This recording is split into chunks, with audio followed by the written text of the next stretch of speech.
When Dorothy was a little girl, she was fascinated by her goldfish. Her father explained to her that fish swim by quickly wagging their tails to propel themselves through the water. Without hesitation, little Dorothy responded, "Yes, Daddy, and fish swim backwards by wagging their heads." In her mind, it was a fact as true as any other. Fish swim backwards by wagging their heads. She believed it. Our lives are full of fish swimming backwards. We make assumptions and faulty leaps of logic. We harbor bias. We know that we are right and they are wrong. We fear the worst. We strive for unattainable perfection. We tell ourselves what we can and cannot do. In our minds, fish swim by in reverse, frantically wagging their heads, and we don't even notice them. I'm going to tell you 5 facts about myself.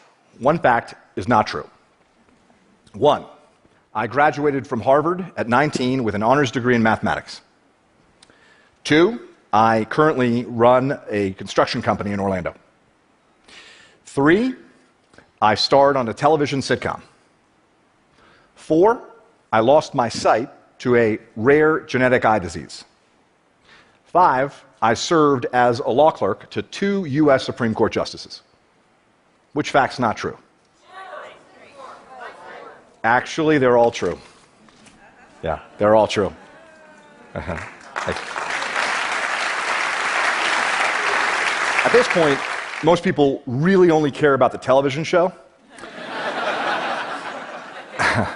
I know this from experience. Okay, so the show was NBC's Saved by the Bell, the new class, and I played Weasel Wiesel, who was the sort of dorky, nerdy character on the show, which made it a very major acting challenge for me as a 13-year-old boy. Now, did you struggle with number 4, my blindness? Why is that? We make assumptions about so-called disabilities. As a blind man, I confront others' incorrect assumptions about my abilities every day. My point today is not about my blindness, however. It's about my vision. Going blind taught me to live my life eyes wide open. It taught me to spot those backward swimming fish that our minds create. Going blind casts them into focus. What does it feel like to see? It's immediate and passive. You open your eyes and there's the world. Seeing is believing, sight is truth, right? Well, that's what I thought. Then, from age 12 to 25, my retinas progressively deteriorated. My sight became an increasingly bizarre carnival funhouse hall of mirrors and illusions. The salesperson I was relieved to spot in a store was really a mannequin.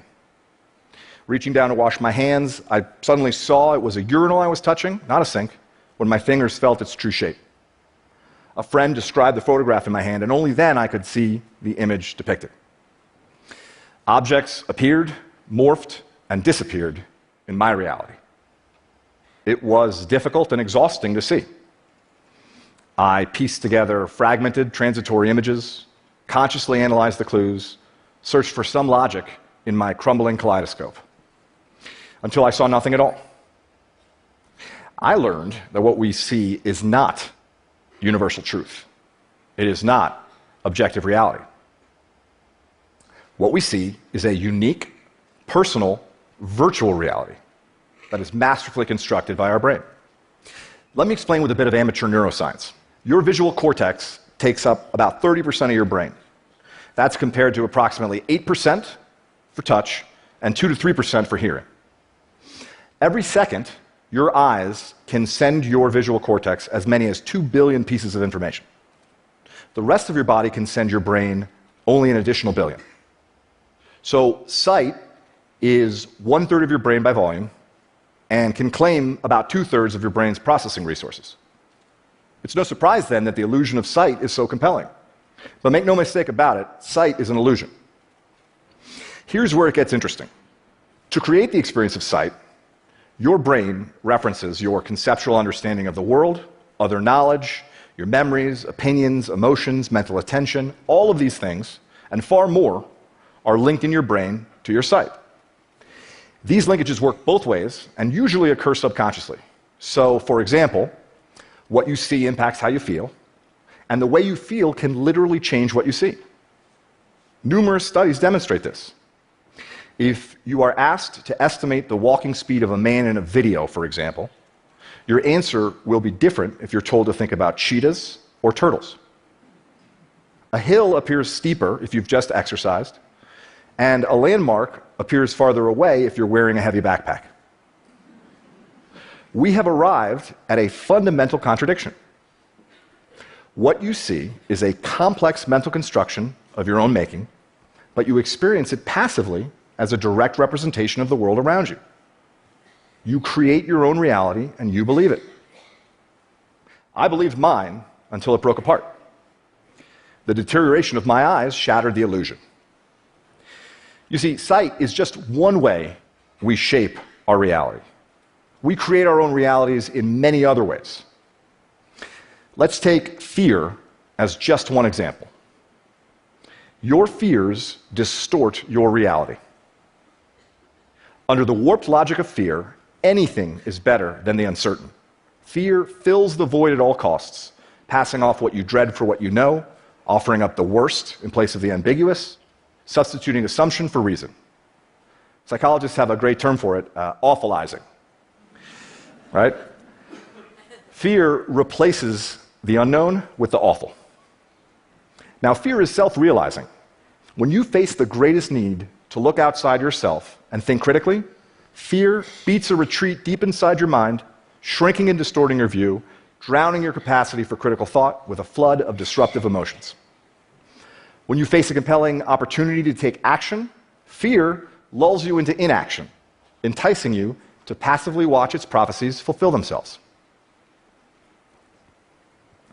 When I was diagnosed with my blinding disease, I knew blindness would ruin my life. Blindness was a death sentence for my independence. It was the end of achievement for me. Blindness meant I would live an unremarkable life, small and sad, and likely alone. I knew it. This was a fiction born of my fears, but I believed it. It was a lie, but it was my reality, just like those backward swimming fish in little Dorothy's mind. If I had not confronted the reality of my fear, I would have lived it. I am certain of that. So, how do you live your life eyes wide open? It is a learned discipline. It can be taught. It can be practiced. I'll summarize very briefly. Hold yourself accountable for every moment, every thought, every detail. See beyond your fears, recognize your assumptions, harness your internal strength, silence your internal critic, correct your misconceptions about luck and about success, accept your strengths and your weaknesses and understand the difference. Open your hearts to your bountiful blessings. Your fears, your critics, your heroes, your villains, they are your excuses, rationalizations, shortcuts, justifications, your surrender. They are fictions you perceive as reality. Choose to see through them.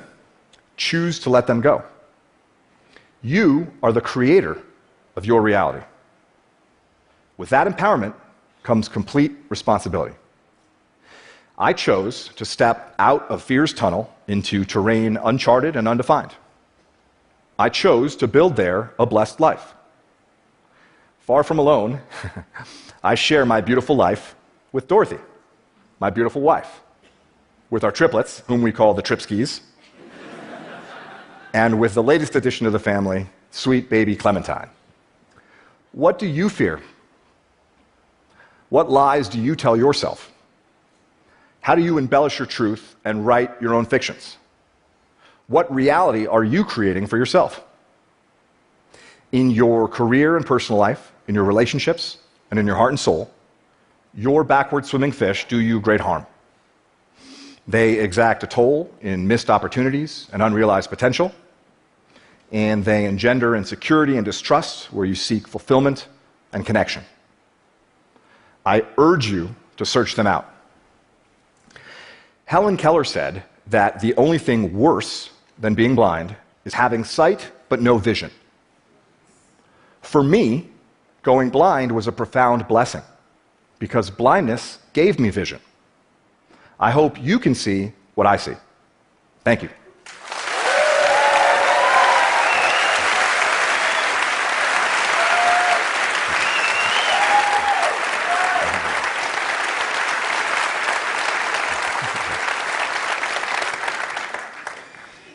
Isaac, before you leave the stage, just a question. Sure. This is an audience of entrepreneurs, of doers, of innovators. You are a CEO of a company down in Florida, and many are probably wondering, how is it to be a blind CEO? What kind of specific challenges do you have, and how do you overcome them? Well, the biggest challenge became a blessing. I don't get visual feedback from people.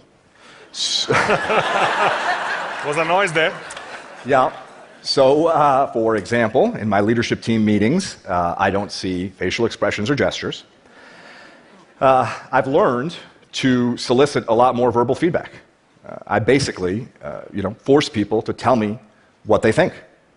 And in this respect, it's become, like I said, a real blessing for me personally and for my company, because we communicate at a far deeper level, we avoid ambiguities, and most important, my team knows that what they think truly matters. Isaac, thank you for coming to TED. Thank you, Bruno. Thank you.